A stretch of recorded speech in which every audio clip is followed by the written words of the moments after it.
इतिहास में कुछ नाम ऐसे हैं जिनके बारे में राय हमेशा बटी रही। औरंगजेब उन्हीं में से एक है। किसी के लिए वह क्रूर धार्मिक कट्टर शासक था तो किसी के लिए एक ऐसा बादशाह जो अनुशासन के लिए खुद से भी टकरा गया। पर क्या हकीकत इतनी आसान है? औरंगजेब का शासन धार्मिक था या राजनीतिक? उसने हिंदुओं को सत्ता में भी शामिल किया और कुछ मशहूर मंदिरों को भी तुड़वाए। तो आखिर इसका असली मकसद क्या था? आइए जानते हैं उस दौर की वो सच्चाई जिसे या तो छिपा लिया गया या तोड़ मरोड़ कर पेश किया गया। जब दक्कन में शिवाजी तेजी से उभर रहे थे और मुगल साम्राज्य की पकड़ कमजोर पड़ रही थी, तब औरंगजेब ने एक बेहद चौंकाने वाला फैसला लिया। उसने एक हिंदू राजा को सबसे अहम जिम्मेदारी सौंप दी। राजा जय सिंह, जो कछवाहा राजपूत थे, मुगल सेनाओं में अनुभवी सेनापति और मुगल दरबार में मिर्जा राजा की उपाधि से सम्मानित थे। उन्हें शिवाजी महाराज से बातचीत और समझौता कराने के लिए भेजा गया। कई लोगों को ये देखकर हैरानी हुई थी, एक कट्टर माने जाने वाला बादशाह ने इतनी बड़ी जिम्मेदारी एक हिंदू राजा को क्यों दी? पर यही तो औरंगजेब का असली चाल था। वो जानता था कि राजपूतों के बिना हिंदुस्तान नहीं समझ सकता और जय सिंह जैसे राजा जिनका जमीनी असर था, उन्हें दरबार से बाहर रखना उसके लिए नामुमकिन था। इतना ही नहीं, औरंगजेब के दरबार में हिंदू अधिकारियों की संख्या उनके पूर्वज अकबर से भी ज्यादा थी। ये बात इतिहास के कई दस्तावेजों में दर्ज है। तो क्या इसका मतलब ये है कि औरंगजेब धर्म से ज्यादा वफादारी को महत्व देता था, या फिर वो जानता था कि बिना हिंदुओं के साथ उसकी सत्ता दूर तक नहीं जाएगी? शायद ये दोनों ही बातें सही है। औरंगजेब के लिए धर्म सत्ता से बड़ा नहीं था, कम से कम तब तक जब तक उसे खतरा न महसूस हो। लेकिन जिस राजा ने हिंदुओं को ऊंचे ओहदे दिए, उसी ने कुछ मंदिरों को भी तुड़वाया। तो क्या ये उसका असली चेहरा था या सिर्फ सत्ता की मजबूरी? इतिहास में औरंगजेब के मंदिर तुड़वाने की कहानियां बहुत मशहूर है। काशी का विश्वनाथ मंदिर, मथुरा का केशव देव मंदिर, ये वो नाम है जो हर चर्चा में आते हैं। लेकिन सवाल ये है कि क्या उसने हर मंदिर इसलिए तोड़ा क्योंकि वो हिंदू धर्म से नफरत करता था? असल में बात इतनी सीधी नहीं है। औरंगजेब ने कई मंदिरों को तुड़वाया, लेकिन उसे कई मंदिरों को संरक्षण भी दिया और उन्हें फंड भी दिया था।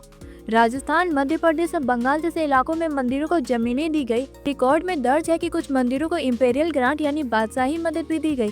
तो फिर जो मंदिरें तोड़े गए वो क्यों? कई बार वजह बगावत थी। जैसे जब किसी इलाके में कोई विद्रोह होता तो वहाँ के प्रमुख मंदिरों को निशाना बनाना एक संदेश देने जैसा था कि सत्ता अब मेरी है। काशी का मंदिर जो बाद में मस्जिद में बदल गया, वो सिर्फ धार्मिक वजह से नहीं बल्कि इसलिए भी कि वहाँ राजनीतिक विद्रोह से चिंगारी उठ रही थी। मथुरा का मंदिर, जहाँ से स्थानीय हिंदू राजा मुगलों की नीतियों को चुनौती दे रहे थे, उसे ध्वस्त करना सिर्फ धर्म का मामला नहीं था बल्कि नियंत्रण का भी था। इतिहासकारों का मानना है कि औरंगजेब मंदिरों को तब तक नहीं छूता था जब तक वो उसके राज या आदेश के खिलाफ नहीं जाते, और वही जब मंदिर राजनीतिक शक्ति या प्रतीक बन जाते तो उन्हें मिटाने से पीछे नहीं हटता था। यानी धर्म की आड़ में खेल का सत्ता ही था। लेकिन मंदिरों के अलावा एक और भी चीज थी जो औरंगजेब ने अचानक फिर से लागू की, जजिया टैक्स। एक ऐसा टैक्स जिसे सुनते ही हिंदू प्रजा में नाराजगी फैल गई। पर क्या उसका मकसद सिर्फ धर्म था या फिर खजाना भरने की मजबूरी? 1679 में औरंगजेब ने एक जजिया टैक्स फिर से लागू कर दिया जो नॉन मुस्लिम पर लगाया जाता था, खासकर हिंदुओं पर। इससे पहले अकबर जैसे बादशाह ने इसे खत्म कर दिया था ताकि सबको बराबर माना जा सके, लेकिन औरंगजेब ने इसे फिर से शुरू करके जैसे हिंदू प्रजा को झटका दे दिया। लोगों ने इसे एक धार्मिक हमला माना, लेकिन क्या वजह सिर्फ धर्म थी? इतिहासकार सतीश चंद्र अपने बुक में मेडिवल इंडिया फ्रॉम सल्तनत टू मुगल में लिखते हैं, उस समय मुगल खजाना खाली हो रहा था। दक्कन में चल रहे युद्ध, लगातार होते विद्रोह और अफगान सीमा पर खर्च, इस सब ने खजाने की हालत खत्म कर दी थी। सतीश चंद्र कहते हैं, औरंगजेब ने जजिया टैक्स लागू किया ताकि अतिरिक्त राजस्व जुटाया जा सके। ये धार्मिक कम आर्थिक कदम ज्यादा था। इतिहासकार आरसी मजूमदार का नजरिया थोड़ा अलग है। उनके अनुसार औरंगजेब धार्मिक रूप से कट्टर था और जजिया उसी का सोच का हिस्सा था। यानी एक ही फैसला और इतिहास में दो तरह की राय। सच्चाई शायद इन दोनों के बीच है। औरंगजेब के लिए धर्म जरूरी था, लेकिन जब जरूरत पड़ी तो उसने धार्मिक फैसले भी राजनीतिक हथियार की तरह इस्तेमाल किए, और यही उसकी सबसे बड़ी पहचान भी थी। उसकी आस्था उसकी सत्ता के नीचे झुकी हुई थी। लेकिन औरंगजेब सिर्फ मंदिर और टैक्स से नहीं पहचाना जाता था। एक और ऐसा फैसला था जिसने उसकी पहचान को हमेशा के लिए बदल दिया। संगीत और कला, जिसे मुगल दरबार की रूह माना जाता था, उसे औरंगजेब ने क्यों खत्म कर दिया?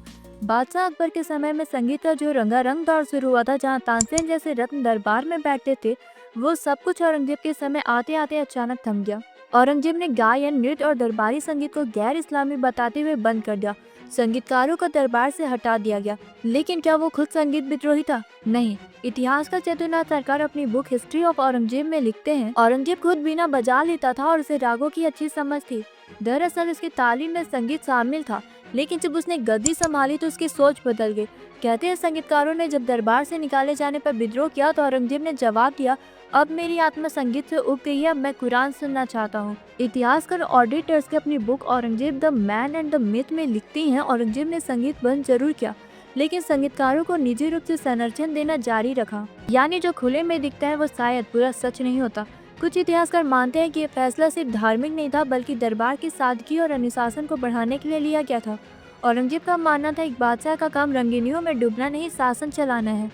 लेकिन जहाँ दरबार में संगीत की आवाज़ बंद हो चुकी थी, वहीं एक और आवाज़ धीरे धीरे औरंगजेब के खिलाफ उठ रही थी, शिवाजी की आवाज़। क्या शिवाजी और औरंगजेब की लड़ाई सिर्फ एक सत्ता की थी या फिर धर्म की? शिवाजी की आवाज़ औरंगजेब के खिलाफ अब गूंज बन चुकी थी, लेकिन ये लड़ाई सिर्फ दो राजाओं की नहीं थी, ये सम्मान और अधिकार की टक्कर थी। शिवाजी एक ऐसे भारत की कल्पना कर रहे थे जहाँ स्थानीय शासन हो, जनता की बात सुनी जाए और राजनीतिक स्वतंत्रता हो। औरंगजेब के लिए बगावत थी, मुगल सत्ता के लिए चुनौती। 1666 में शिवाजी को आगरा बुलाया गया, लेकिन वहाँ जो हुआ उसने हालात को और बिगाड़ दिया। उन्हें दरबार में सामान्य मनसबदारों के साथ खड़ा किया गया, अपमानित किया गया। शिवाजी अपमान सह नहीं सके और फिर जो हुआ वो आज भी रोमांच पैदा करता है।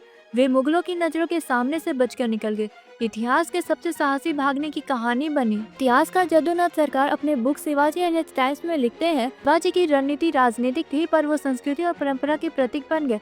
जबकि इरफान अब्बी अपने book agrarian system of Mughal India में लिखते हैं, शिवाजी का संघर्ष धर्म नहीं बल्कि प्रशासन और क्षेत्रीय अधिकारों का था।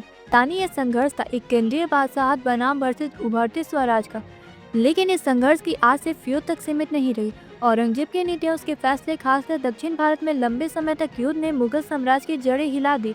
अब बात उस आखिरी और सबसे जरूरी सवाल की, क्या औरंगजेब की वजह से मुगल साम्राज्य टूटा? औरंगजेब की नीतियां अब सवाल बन चुकी थी। कट्टर धार्मिक रवैया, लंबे युद्ध और प्रशासनिक शक्ति, क्या यही कारण बने मुगल साम्राज्य के पतन की? शिवाजी के बाद मराठा ताकत तेजी से बढ़ने लगी। उधर औरंगजेब दक्षिण भारत में सालों तक लड़ते रहे, बीजापुर, गोलकुंडा और फिर उधर मराठों से। इस एक युद्ध नीति ने मुगल खजाने को लगभग खाली कर दिया। सिर्फ धन नहीं, उसके सैनिक और अधिकारी भी थकने लगे। राज्य चलाना मुश्किल होता जा रहा था। तेज चंद्र अपने बुक में लिखते हैं, औरंगजेब ने जो साम्राज्य पाया था उससे कहीं और कमजोर साम्राज्य उसकी अगली पीढ़ी को सौंपा। इतिहासकार ऑन्ड्रे टर्स्की का भी मानना है, औरंगजेब एक बेहद अनुशासित शासन था, लेकिन उसके धार्मिक फैसले और लंबे युद्धों ने साम्राज्य को भीतर से खोखला कर दिया। आखिरी समय में औरंगजेब खुद को भी समझने लगे थे कि साम्राज्य उनके हाथों से फिसल रहा है। उन्होंने कहा था कि मैंने बहुत कुछ किया, लेकिन सब कुछ अधूरा ही रह गया। उनकी मौत के कुछ ही सालों में मुगल साम्राज्य कमजोर छाया बन चुका था। औरंगजेब के बाद कोई भी शासक उस विशाल साम्राज्य को संभाल नहीं पाया। औरंगजेब, जिसने हिंदू दरबारियों को उच्च पद दिए तो मंदिर तुड़वाए भी, जो खुद संगीत प्रेमी था पर दरबार से संगीत हटा दिया, जिसने विशाल साम्राज्य बढ़ाया लेकिन उतनी तेजी से उसे खोखला भी कर दिया।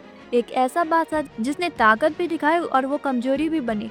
शायद इसी का नाम है इतिहास की सबसे उलझी हुई शख्सियत। इतिहास में सही गलत नहीं होता है तो सिर्फ जो हुआ और जो हमसे छिपा रह गया उसे समझना जरूरी, न कि सिर्फ तय मान लेना।